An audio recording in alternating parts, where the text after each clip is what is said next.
Good morning everyone. Good morning बच्चों। Good morning sir. कैसे हो बच्चों? अच्छे हैं सर। तो बच्चों आज हमारा एक नया टॉपिक है, नया कॉन्सेप्ट है जो हिंदी भाषा के अंदर काफी बार देखा गया है। जब हम उन शब्दों को पढ़ते हैं तो लोगों को पढ़ने में, उसका उच्चारण करने में कहीं ना कहीं वो उस शब्द के लिए गलती करते हैं।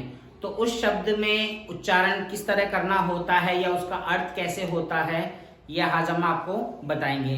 तो उससे पहले आपको स्क्रीन पर नजर आ रहा होगा, तो आप मुझे ये शब्द बच्चों पढ़ के बताओ, ये शब्द क्या है? राज, कसम, सजा, गज, तेज, जमाना, जरा, गौरा। और इधर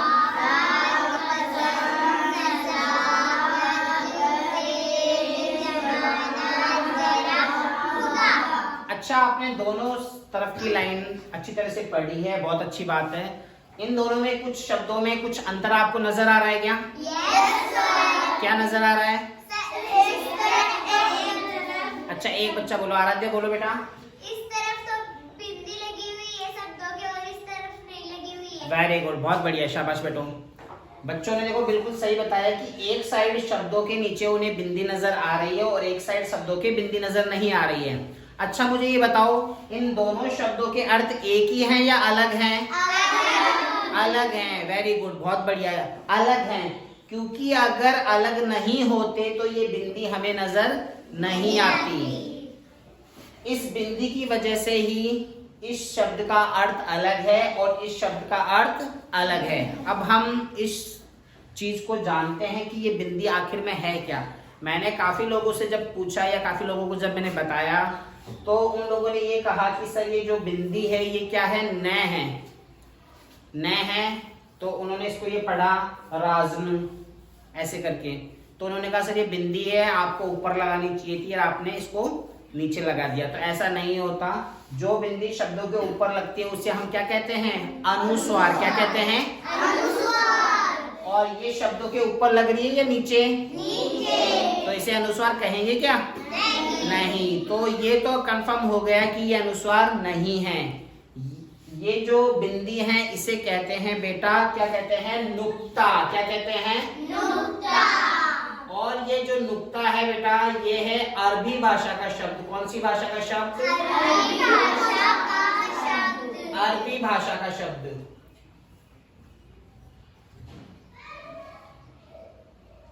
इस नुक्ता को हिंदी भाषा में कहते हैं बिंदु। क्या कहते हैं? बिंदु। बिंदु। तो ये अरबी भाषा का शब्द होने की वजह से हम इसे बिंदु नहीं कहेंगे, हम इसे क्या कहेंगे? नुक्ता। क्या कहेंगे? नुक्ता।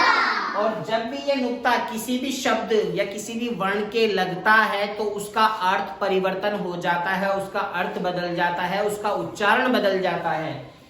अब अरबी भाषा का ये नुक्ता हमारी हिंदी भाषा में क्या कर रहा होगा, आपके मन में सवाल होगा। तो दोस्तों मैं आपको बताना चाहता हूं कि पहले के समय में हमारे देश पर मुगलों ने राज किया था। तो मुगलों की जो राजकीय भाषा थी वो अरबी और फारसी भाषा थी।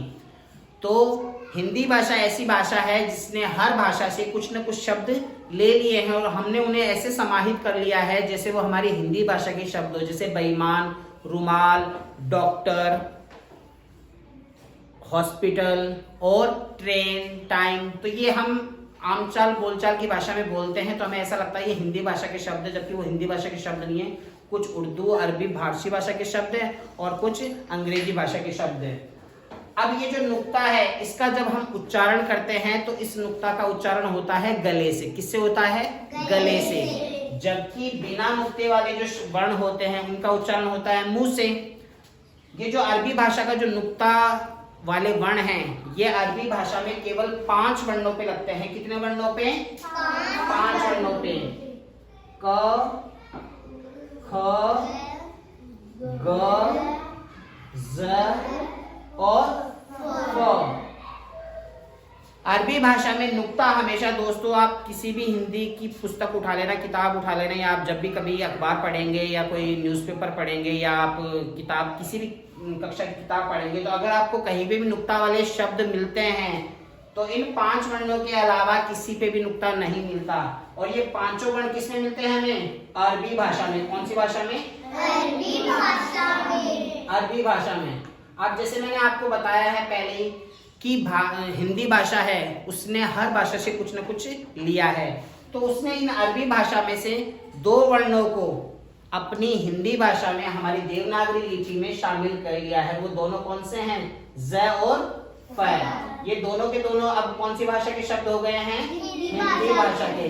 यानी ज और फ का जब भी प्रयोग होगा तो वो हिंदी भाषा के शब्दों के रूप में होगा, हिंदी भाषा के शब्दों के रूप में। अब इनका उच्चारण जैसे मैं आपको करके बताता हूं। देखो ये जो ज है इसके नुक्ता लग रहा है ना, तो इसको हम बोलेंगे ज। क्या बोलेंगे? ज ज ज। जबकि इसके नुक्ता नहीं लग रहा ना इस ज के, तो इसका उच्चारण हम करेंगे ज। क्या करेंगे? ज। तो देखो आपको उच्चारण में, साउंड में, दोनों में अंतर नजर आ रहा है। अब इस राज का मतलब क्या होता है? इसको हम बोलेंगे राज। क्या बोलेंगे? राज। तो इस राज का अंतर होता है रहस्य। क्या होता है? रहस्य या भेद। जैसे हम किसी को कहते हैं कि मैं तेरा राज बता दूं, तेरा भेद बता दूं क्या, तो उस टाइम आएगा ये राज। हिंदी भाषा में राज का मतलब क्या होता है? शासन। यानी हम कहते हैं कि हमारे देश पे किसका राज है? बीजेपी का राज है। किसका राज है? कांग्रेस का राज है। हमारे राजस्थान में किसका राज है? अशोक गहलोत साहब का राज है। तो ये राज, इसे हम बोलेंगे, क्या बोलेंगे इसे? कस्म। क्या बोलेंगे? और इस कस्म का मतलब होता है सौगंध। क्या होता है? सौगंध। जबकि इस कसम का मतलब क्या होता है? पति। क्या होता है? पति। आपने देखा होगा हमारे ग्रामीण परिवेश की महिलाएं कभी जब एक दूसरे से क्रोध में वार्तालाप करती है तो इस शब्द का बहुत ज्यादा प्रयोग करती हैं। आपने सुना होगा। इसको हम बोलते हैं सजा। क्या बोलते हैं? सजा। और इसका मतलब होता है दंड। क्या होता है? दंड। और इसे हम क्या बोलेंगे? सजा। मतलब सजाना, सजावट करना। जैसे हम बोलते हैं ना कि मेरे घर को सजा, सजावट करना। इस गज को बोलेंगे हम गज। क्या बोलेंगे? गज। भूमि नापने की एक पैमाइश।